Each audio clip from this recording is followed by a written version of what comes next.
Hello, my wildlings, and welcome back to the Widowed Turnabout. In the last episode, people went missing, things happened, we were the best lawyers ever, and today we're going to prove it.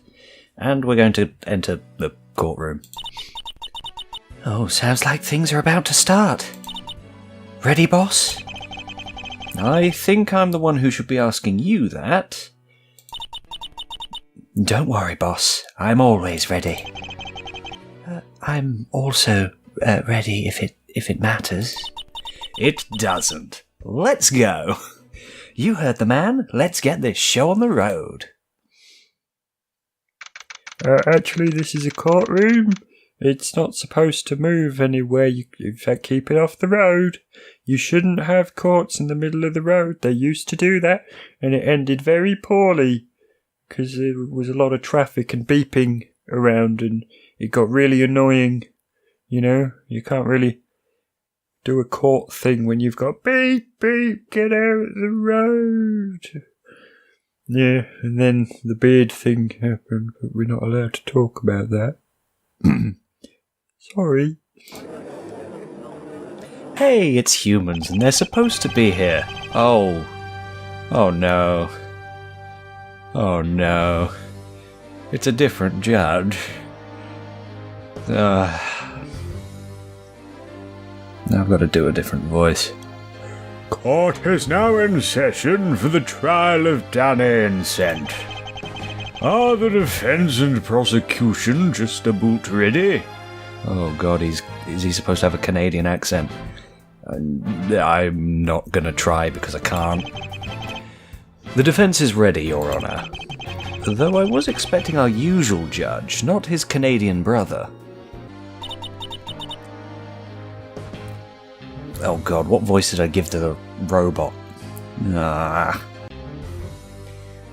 He said about in a funny way.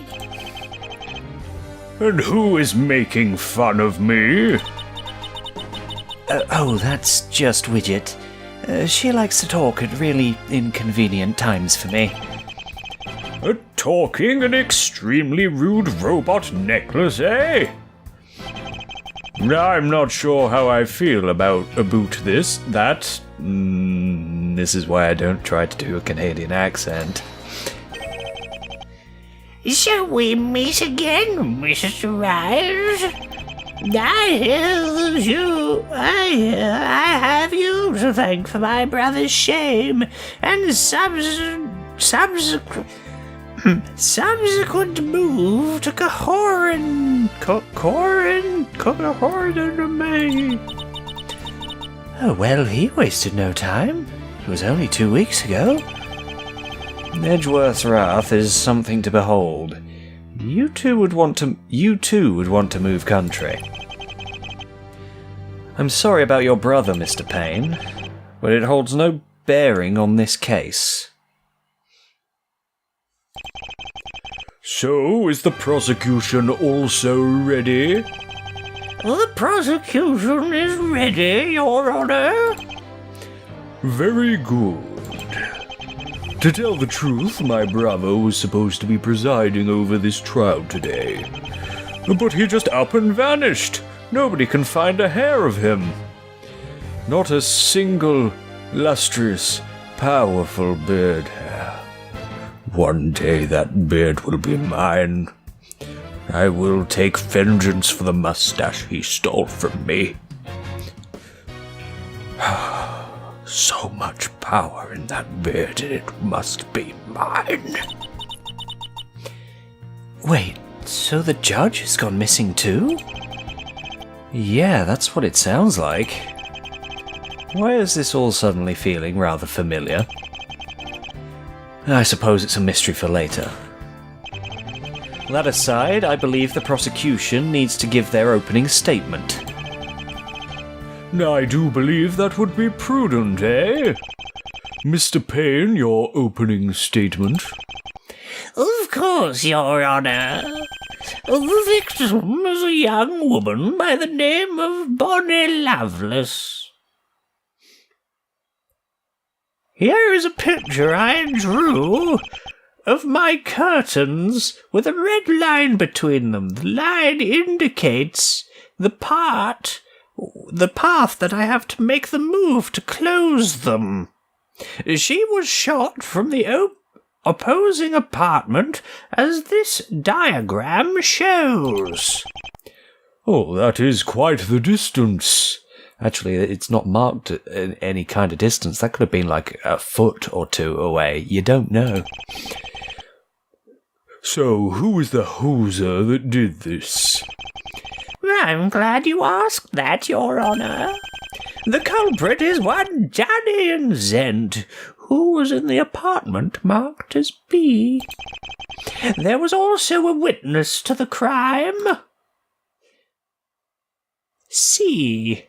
Don't trust the C in apartment A. Oh, wait. No, that's not the line. The victim's husband, Clyde Lovelace. We can see them all on this diagram. Ooh, we've got an entrance hall, a kitchen, a living room, a bedroom, everything a house might need. This diagram shows a better view of the victim's apartment. Ooh, I see what looks like a table behind her. If we get a picture and then she's not, like, across that table or there's not blood on it, then we know that she wasn't shot from across the way. But let's wait until I actually have evidence before I start making speculations. Then again, when has that ever stopped me before? Say, what's that behind the victim? No, that's just a cabinet, nothing important. She was just standing between it and the window. It's gonna be important. It's gonna be important. I mean, that's evidence enough, surely? And as you can clearly see, the window she was shot from. And there was no powder burns on the victim's clothes, so we know it wasn't point blank. She was shot in the back through the window as her poor husband watched. Well, the police took a photograph of the scene as they found it. Here it comes. Photograph added to the court record. Oh, some random burnt pieces of paper were also found at the scene. We looked for a connection, but they seemed to be unrelated. Burnt pieces of paper added to the court record. We also found the murder weapon, discarded in a bin just outside the culprit's own apartment. Gun added to the court record. And finally, we have the victim's autopsy report for you all to glance at. But no more than a glance. That's all you get, you naughty, naughty boys. Autopsy report added to the court record. I've got to leave you wanting more. As he just fiddles with that little... Oh, God, I don't even want to call it hair. Just hanging from his ear. And that sums it up. An open and shut case, if I do say so myself. Prosecutor Payne, I take issue with part of your explanation. Issue? I don't see any issues. Would the defence care to elaborate on their claims? Now, that one detail about the case still bothers me. Yes, it does seem a bit sketchy. Your Honour, this is what I take issue with. Can I take a closer... Oh, yes, I can see what... Pardon me. Well, I can read what was in the photo. Shows the scene. Bonnie lays dead face down away from the window. There's no blood spatters. There is a large indent in the carpet. Well, that sort of gives me some idea that she perhaps wasn't shot there. Burnt pieces from the apartment, autopsy.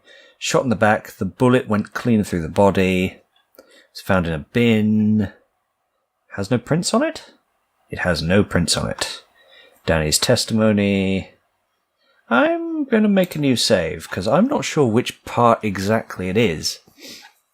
Because all of this screams, oh, this is wrong to me. Shows the scene. Bonnie lays dead, face down away from the window. There are no blood splatters. There is a large indent in the carpet. Was shot in the back. The bullet went clean through the body. Burnt pieces of paper.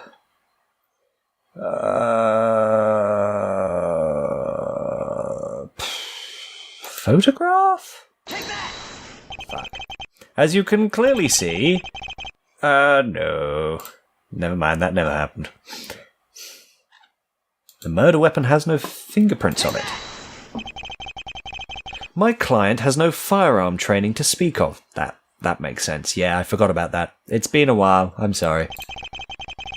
On top of that, the murder weapon is a small, illegally obtained handgun, and it has no prints on it, so the shooter cannot be identified that way. What's your point? It seems a little strange that an untrained shooter could hit such a small target from that distance. And with a weapon not necessarily designed with long ranges in mind, the odds must be incredibly low.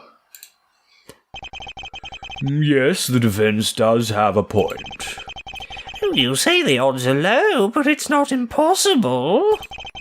Their plan was highly flawed, and yet through sheer luck it prevailed. The fact that we have a murder victim proves that much. While I do find it strange, the prosecution has a point. And I would need solid evidence to rule that a defendant could not have shot the victim. I should have known it wouldn't be that easy. Yeah, so should I. But anyway, we'll try and do the hard way in the next episode. I'll see you all then. Goodbye, good night, and good luck.